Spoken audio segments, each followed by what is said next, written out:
എല്ലാവർക്കും news first മലയാളത്തിന്റെ പുതിയ വീഡിയോയിലേക്ക് സ്വാഗതം. ക്രിക്കറ്റ് ലോകത്തെ ഏറ്റവും പുതിയ വാർത്തകൾ ആദ്യമേ അറിയാൻ ഈ ചാനൽ മറക്കാതെ സബ്സ്ക്രൈബ് ചെയ്യുക.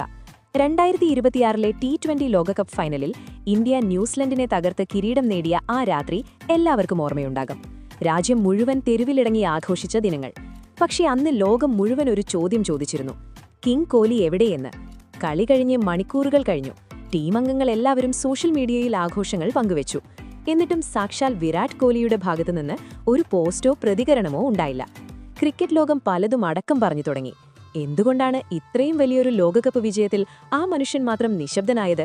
എന്തെങ്കിലും പ്രശ്നങ്ങളുണ്ടോ, അതോ അദ്ദേഹം കളി കണ്ടില്ലേ? എന്നാൽ ആ നിശബ്ദത ഒരു വലിയ കൊടുങ്കാറ്റിനു മുൻപുള്ള ശാന്തതയായിരുന്നു എന്ന് ലോകമറിഞ്ഞത് തൊട്ടടുത്ത ദിവസമായിരുന്നു. ഇന്ത്യ മുഴുവൻ ഉറങ്ങാൻ പോയ ആ സമയത്ത് ലക്ഷക്കണക്കിന് ഫോണുകളിലേക്ക് ഒരേ സമയം ഒരു നോട്ടിഫിക്കേഷൻ വന്നു: Virat Kohli is live on Instagram. പാതിയുറക്കത്തിൽ നിന്ന് ഇന്റർനെറ്റ് ലോകം ഒന്നടങ്കം ആ ലൈവിലേക്ക് ഇറച്ചുകയറി. സ്ക്രീനിൽ കോഹ്ലി.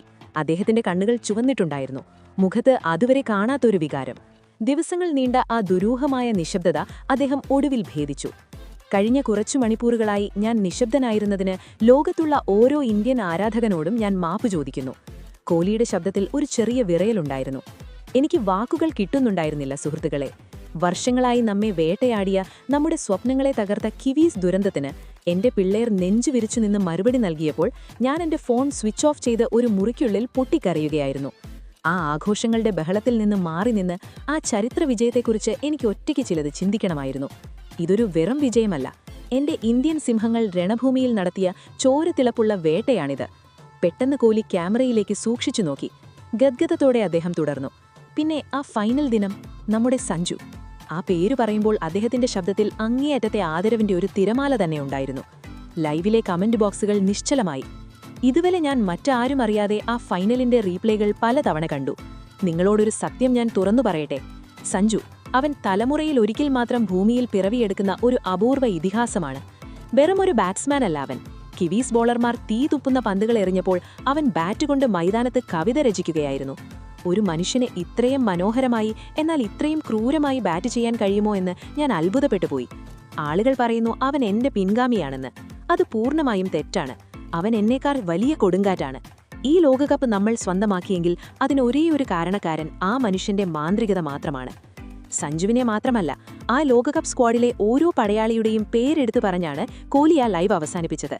ബുംറയുടെ തീപ്പൊരി പന്തുകളെക്കുറിച്ചും ഹാർദിക്കിന്റെ പോരാട്ട വീര്യത്തെക്കുറിച്ചും പരിക്കുകളെ വകവയ്ക്കാതെ അതിർത്തി വരമ്പുകളിൽ പറന്നു നടന്ന ഓരോ ഫീൽഡറെക്കുറിച്ചും അദ്ദേഹം വാചാലനായി.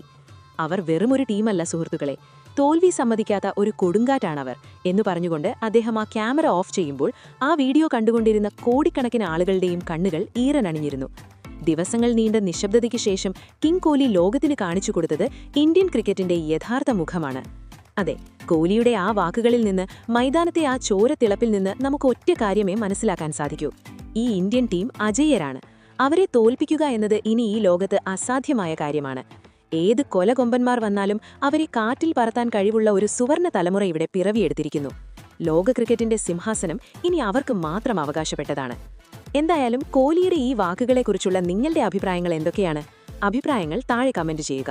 അപ്പോൾ ഇതുപോലത്തെ കൂടുതൽ ക്രിക്കറ്റ് വാർത്തകൾക്കായി ഈ ചാനൽ മറക്കാതെ സബ്സ്ക്രൈബ് ചെയ്യുക.